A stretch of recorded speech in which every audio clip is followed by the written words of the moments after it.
योगी राम सूरज कुमार, योगी राम सूरज कुमार, योगी राम सूरज कुमार, जय गुरु राया। योगी राम सूरज कुमार, योगी राम सूरज कुमार, योगी राम सूरज कुमार, जय गुरु राया।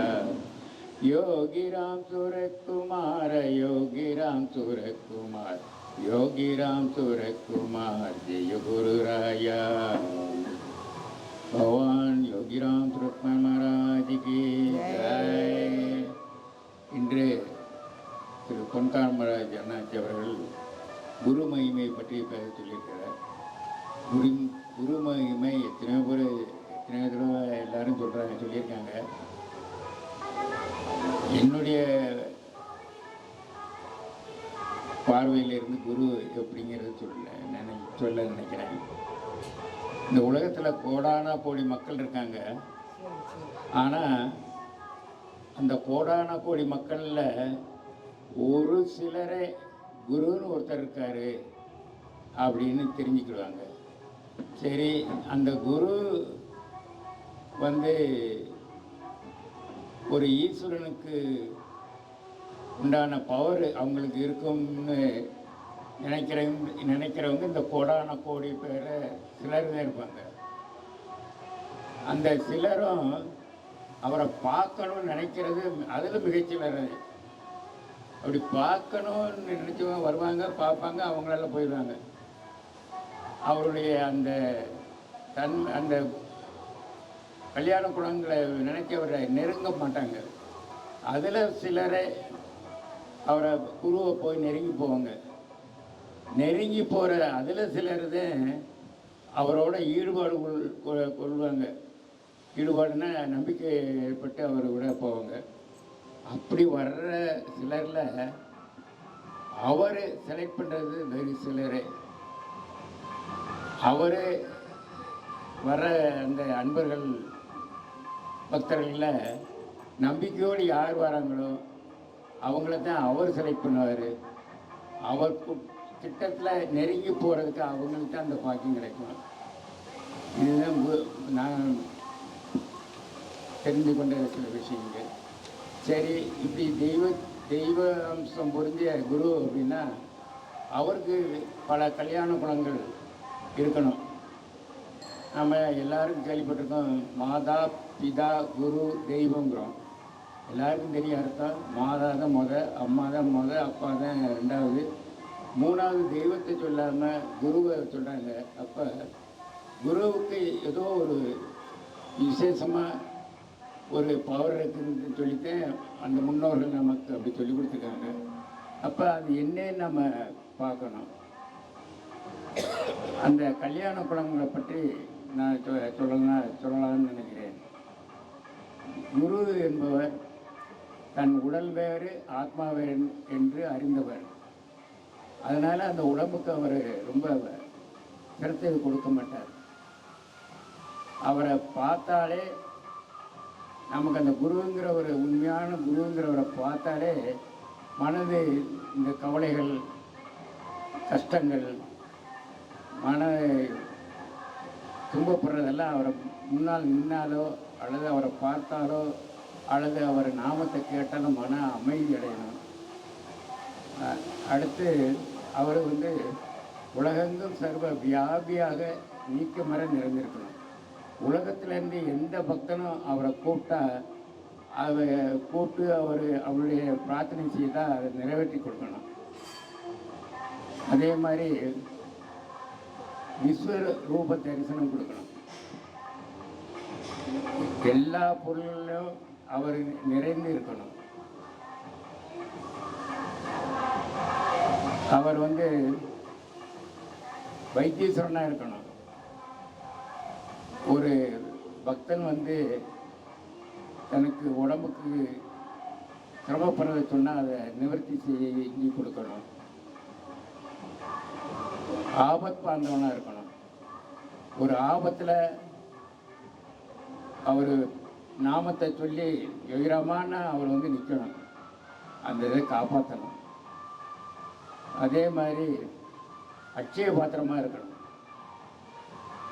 கூப்பிட்ட குரலுக்கு ஒடியாரணும். இந்த பக்தன் வந்து எந்த குருட்ட இந்த மாதிரி கல்யாண குணங்கள் கொண்ட இது கொண்ட குருட்ட ஒருத்தன் கஞ்சமடைஞ்சானா அவனை கைப்பிடித்து கொண்டு போய் அவனை பாதுகாப்பாக அரவணைத்து செல்ல வேண்டிய கடமை குருவுக்கு இருக்குது. அந்த அப்பேற்பட்ட குருவாக இருக்கணும். ஆசைகளை முற்றும் துறந்தவராக இருக்கணும். மண்ணாசை, பெண்ணாசை, பொன்னாசை எல்லாத்தையும் இது பண்ணணும். விஸ்வரூப தரிசனம் காட்டணும். அதுபோக பஞ்சபூதங்களையும் அவர் தன் கைக்குள்ளே அவர் வச்சிருப்பார். அதே மாதிரி அஷ்டமா சித்திகள், 8 வகையான சித்தி இருக்கு. அந்த சித்திகள் அனிமா, மகிமா, லகுமா, கரிமா, பிராத்தி, பிரகாமியம், ஈஸ்வத்வம், அசித்வம் அப்படின்னு ஒரு 8 வகையானது இருக்குது. அது என்னென்னா, ஒரு பொருள் கனமாக இருக்கிறத லேசாகிறது, லேசாக இருக்கிற பொருளை கனமாக மாற்றுறது, சிறிய உருவத்தை பெரிய உருவமாக காட்சி கொடுக்கறது, அல்லது பெரிய உருவத்தை சின்னதாக்குறது. உலகெங்கும் அவர் எங்கே நினச்சா எங்கே வேணாலும் அவர் போயிட்டு வருவார். அதே மாதிரி எல்லா மானிட இதுலேயும் புகுந்து அவங்கள கூடு விட்டு கூடு பாயின்னு சொல்லுவாங்க. அடுத்தவங்க உள்ளத்துக்குள்ளே போய் அவங்க என்ன நினைக்கிறாங்கங்கிறது தெரியணும். இந்த மாதிரி பல குணங்கள் இருக்கிறவங்கள நாம் உண்மையான குரு. உண்மையான குரு அப்படி இருந்தால் அவர் எப்போ அவர்கிட்ட சரணடைஞ்சிட்டோம்னா அவர் நாம் மறக்கிறோமோ மறக்கலையோ அவர் விழிப்புடன் நேரம் இருப்பார், நம்மளை பாதுகாத்து கொண்டே இருப்பார். அவர் நம்மளை தவறான வழிக்கு போட மாட்டார். இறைவன் வந்து என்ன கேட்டாலும் பக்தனுடைய பக்திக்கு தகுந்த மாதிரி வரம் கொடுத்துருவார். ஆனால் குரு வந்து அப்படி இல்லை. குரு வந்து நல்லது இந்த பக்தனுக்கு நடக்கும் என்றால் அதை கொடுப்பார். இல்லை இதுக்கு வேண்டியதில்லை, இந்த வர ஒரு பொருளோ இதோ கொடுத்தோம்னா அவன் கெட்டுப்போவேன் அல்லது தவறாக போயிடுவான்னு நினச்சா அந்த உதவி செய்ய மாட்டார். அந்த மாதிரி குருவினுடைய லட்சணங்கள் இது, கல்யாண குணங்கள் இது. இப்பேற்பட்ட குரு நமக்கு வாய்ச்சிருக்காரு.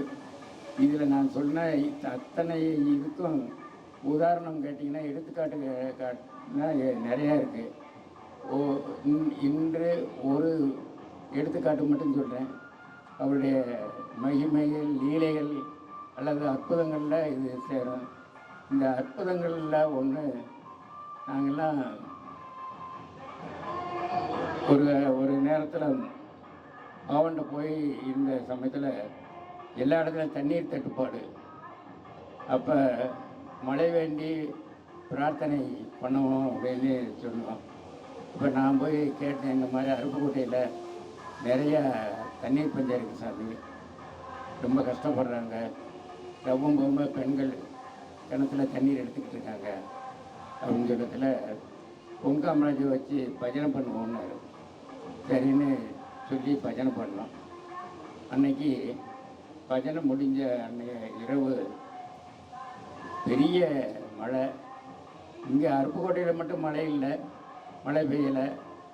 அதுக்கு எங்கே இருந்து எங்களுக்கு தண்ணீர் வருமோ, மதுரை மாவட்டத்திலேருந்து திருப்புவனத்திலேருந்து தண்ணீர் வரும். திருப்புவனத்தில் அருமையான மழைன்னு மறுநாள் பேப்பரில் பார்த்தோம். அந்த மாதிரி கேட்ட இதுக்கு அவர் மழை கொடுத்தாரு. இதே மாதிரி நிறைய இடத்துல இருக்குது. அதோட ரொம்ப அதிசயம் எங்களுக்கு இந்த மழை பெய்கிறது. இன்னும் 2-3 உதாரணம் சொல்கிறேன். எங்கள் வயலில் நெல் வந்து வரியிற ஸ்டேஜ், அதாவது கருது வர்ற ஸ்டேஜில் தண்ணி இல்லை.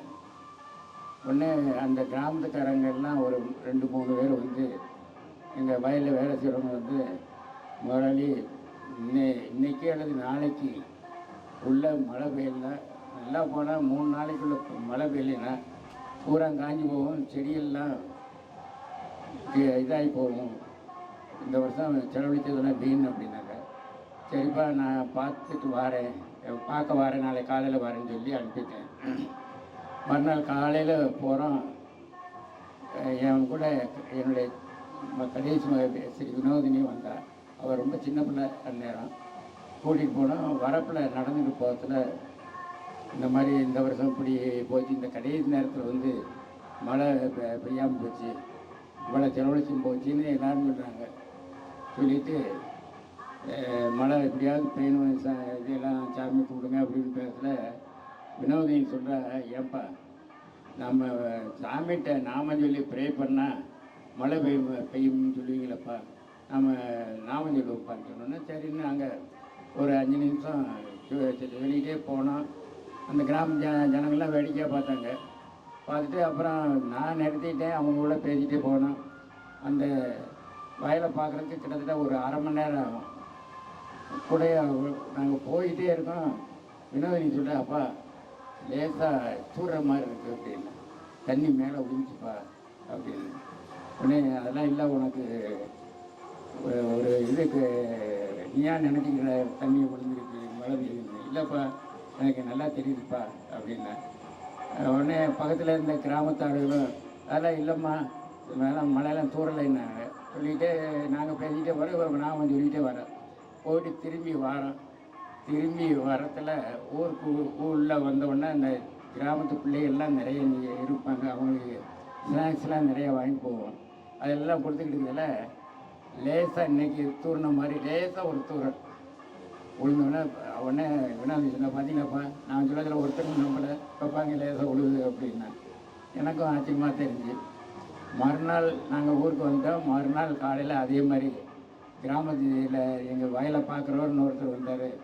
ஐயா நேற்று ராத்திரி சரியான மழையா, நாங்கள் ஒரு 15 நாளைக்கு தண்ணி வேணும்னு கேட்டோம், ஆனால் இன்றைக்கி ஒரு 1.5 மாதம் தண்ணி அங்கே கம்மாயில் வந்துருச்சு அப்படின்னு சொல்லி சொன்னார். சரி, இது ஒரு அற்புதம். அப்புறம் நாங்கள் பாத யாத்திரை வரத்தில் செய்தங்க நல்லூர் ஒரு ஊர் கிராமத்துக்கு பையங்க எங்கள் கூட வருவாங்க. வசவபுரத்துலேருந்து எங்கள் கூட வருவாங்க, ரைஸ்மிலேருந்து வருவாங்க. அவங்க திடீர்னு ஒரு நாள் பாத யாத்திரை வரத்தில் கிராம மக்கள் ஒரு 80-85 பேர் வராங்க, வந்து சேர்றாங்க. முதல்ல சொல்லிகிட்டு இருந்தால் நான் சாப்பாட்டுக்கு ஏற்கனவே ஒரு 100 பேர் இருக்கும், இவங்க ஒரு 80-85 பேர் வந்தாங்க. வந்தோடனே எனக்கு சந்தோஷம்தான். இருந்தாலும் அடுத்து நான் ஏற்பாடு என்ன பண்ணுறதுன்னு யோசிக்கிறதுல அவங்களே அரிசி மூடையெல்லாம் கொண்டு வந்துட்டாங்க. எனக்கு ரொம்ப ஆச்சரியமாக இருந்துச்சு. வெறும் என்ன நடந்துச்சு, என்ன திடீர்னு இவ்வளோ பேர், பொதுவாக 4-5 பேர் வருவாங்க, இந்த வட்டம் 85 பேர் வந்துருக்கீங்களே, என்ன விஷயம்னா அதே மாதிரி இந்த மலைக்காக ஒரு நாள் எல்லாரும் பஜனை பாடிக்கிட்டு இருந்திருக்காங்க. ஊருக்காரங்க வந்து கோவத்தில், ஏன்னா ஐயப்பனுக்கு தான் தினமும் பஜனை பண்ணுறாங்க, மழையாக பெய்யுது, நீங்கள் என்ன புது சாமியை கொண்டு வந்து யோகிராமா யோகிராமான்னு பாடிட்டு இருக்கீங்க அப்படின்னு. இல்லை இது சக்தி வாய்ந்த சாமி, கண்டிப்பாக மழை பெய்யும் அப்படின்னு. போனா போ, இப்படியே சொல்லி தான் ஒன்றும் மழை பெய்ய மாட்டேங்குது, இருக்கிறவங்க ஒழுங்காக சாமியை கும்பிட்றதில்ல அப்படின்னு சொல்லி இதாக இருந்திருக்கேன். இல்லை இந்த சாமி கண்டிப்பாக கொடுப்பாரு அப்பா, அப்படி கொடுத்தாருன்னா நம்ம ஊரை சுற்றி ஒரு 15 கிலோமீட்டருக்கு தாமிரபரணி ஆற்று பாசனங்க. அந்த 15 கிலோமீட்டருக்கு உண்டான வயல் அறுவடை பூரா இந்த செய்துங்க நல்லூரில் அந்த கிராமத்து பக்கத்து கிராமத்துக்கு போய் தான் அறுப்பாங்களாம். இந்த அறுத்த கூலி வந்து ஒரு வருஷத்துக்கு அவங்களுக்கு சாப்பாட்டுக்கு வருமா. இப்போ மழையே பெய்யட்டும்னு சொல்லியிருக்காங்க. அதே மாதிரி அன்றைக்கி பெய்யுமியா அப்படின்னு அந்த பையன் பேர் எனக்கெல்லாம் மறந்து வச்சு, ஹரின்னு ஒருத்தர் வருவார், இன்னொருத்தர் ஒரு பூ கட்டுவார், இன்னொருத்தர் அவர் பேர் வரல. அவங்க அன்றைக்கி நான் பஜனை முடிச்சு காலையில் 2 மணிலேருந்து அடித்ததான் மழை. அந்த ஒரு 20 கிலோமீட்டரை சுற்றி கம்மாலாம் எல்லாம் நிறைஞ்சிருச்சான். ஒரு 1.5 மாதம் 2 மாதத்துக்கு உண்டான தண்ணி இருந்துச்சான். ஆற்றுல தண்ணி வரல, கால்வாயில் தண்ணி வரலைன்னாலும் இந்த தண்ணியே போதுங்கிற அளவுக்கு வந்துச்சான். அந்த நன்றிக்காக அந்த கிராம மக்களை ஒரு 85 பேர் அந்த பாத யாத்திரையில் கலந்துக்கிட்டாங்க. ரொம்ப அருமையாக இருந்துச்சு. அந்த மாதிரி நிறையா உதாரணம். இந்த இந்த ஒரு சம்பவத்தை மட்டும் இந்த மழை இந்த பற்றி சொல்லி இன்று முடித்துக் கொள்கிறேன். அடுத்து ஒவ்வொரு இதாக அவருடைய இதை சொல்கிறேன் என்று கேட்டுக்கொண்டு யோகிராம் சுரத்குமார் மகாராஜுக்கு ஜெய்.